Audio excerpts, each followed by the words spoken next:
Saudara, wajib pajak diminta untuk melakukan pemadanan NIK dan NPWP sebelum 30 Juni 2024. Pemadanan NIK dan NPWP ini merupakan upaya untuk membentuk big data basis pajak. Lantas, apa sih urgensinya dan apa yang terjadi jika NIK dan NPWP ini tidak dipadankan? Kita diskusi.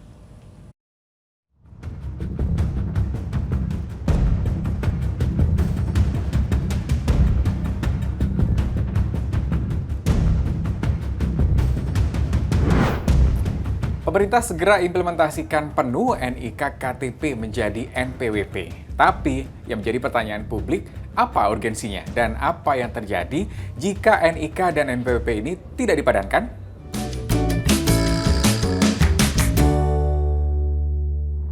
Ya, wajib pajak diminta untuk melakukan pemadanan NIK dan NPWP sebelum 30 Juni 2024.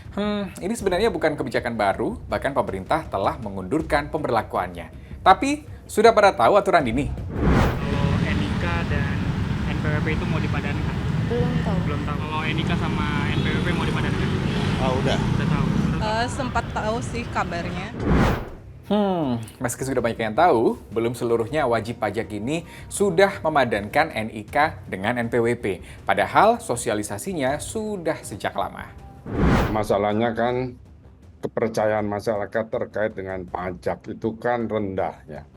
Kita tahu begitu banyak korupsi di Ditjen Pajak, begitu banyak pejabat-pejabat yang tidak tidak peduli dengan hal itu, pokoknya dia bisa memperkaya diri di sektor pajak. Itu kan jadi persoalan kepercayaan masyarakat. Itu satu. Kedua juga masyarakat sebagian besar misalnya tidak mau dikejar-kejar oleh pajak. Padahal pajak itu salah satu pendapatan negara, selain juga penerimaan-penerimaan dari sektor lain. Nah, karena masyarakat masih sanksi dengan saya dikejar-kejar duitnya, sementara saya lalu patuh, lalu masih dikorupsi. Lah ngapain? Mendingan saya nggak ikut verifikasi. Satu. Kedua, ya ada nggak sanksinya? Kan pajak itu tidak bisa dibilang pidana kalau kurang bayar dan sebagainya gitu ya. Itu kan perdata saja. Nah, ini ahli hukum tata negara yang harus memikirkan bagaimana untuk menjadi kewajiban. Karena di negara lain pajak itu kan kewajiban warga negara, tapi masalahnya tidak dikorupsi. Kepercayaan inilah yang membuat publik jadi malas. Ya, kalau cara daftarnya sudah ada di web, kan ada tuh di www.pajak.go.id, itu ada di situ, tinggal diverifikasi dan sebagainya. Oke. Lalu apa untung dan manfaatnya saat NIK dan NPWP dipadankan? Jadi kewajiban itu sebenarnya bagus aja kan, selama ini kan tidak semua orang yang mempunyai kemampuan finansial, artinya dia berusaha mendapat pendapatan mempunyai NPWP, Mbak. Ya kan? Nah, di sisi lain ada orang yang punya kemampuan tapi tidak punya NPWP, misalnya dia sering ke luar negeri atau ke mana jalan-jalan, ya kan, itu kan ada pendapatan tambahan gitu, Mbak. Itu. Nah, jadi dengan NIK ini berarti apapun yang orang lakukan mulai transaksi, ya kan, bisa nama dan NIK itu ketahuan, Mbak, si A ini kemana, berapa biayanya gitu, Mbak. Itu tadi pentingnya integrasi tersebut gitu. Tapi ada kebijakan lain yang dinilai membingungkan masyarakat, seperti program penonaktifan NIK KTP Jakarta misalnya. NIK KTP masyarakat pun jadi berubah. Lalu bagaimana dampaknya terhadap padu padan dengan NPWP?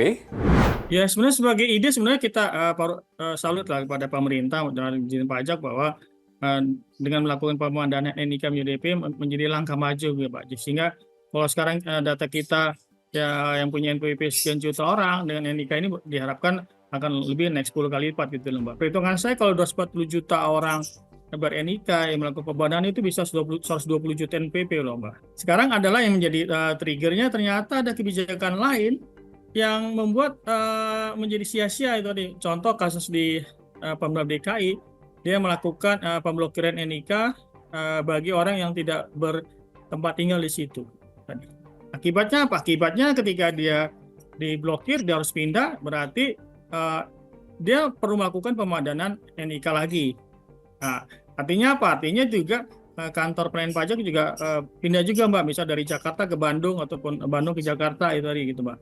Ini menjadi bumerang juga ketika satu sisi pemerintah melakukan upaya pemadanan NIK, ternyata ada kebijakan lain. Artinya apa, di sini tidak ada koordinasi gitu loh, Mbak.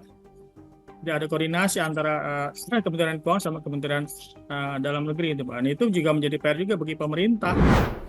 Apapun dampaknya, yang pasti mulai 1 Juli 2024, penggunaan NIK sebagai NPWP akan berlaku penuh. Nah, bagi Anda yang belum padu-padankan NIK dengan NPWP, ini caranya. Akses laman pajak.go.id, masukkan 15 digit NPWP, kata sandi, dan kode keamanan. Pilih menu profil, masukkan NIK sesuai dengan KTP, cek validasi NIK dan ubah profil. Lalu keluar dari akun dan masuk kembali dengan 16 digit NIK KTP. Kesadaran dan peran serta masyarakat itu penting. Tapi aturan pemerintah yang memudahkan masyarakat juga hal utama. Apalagi kepercayaan masyarakat terhadap aturan yang diterapkan untuk kebaikan bersama juga jangan dikesampingkan. Terima kasih sudah diskusi.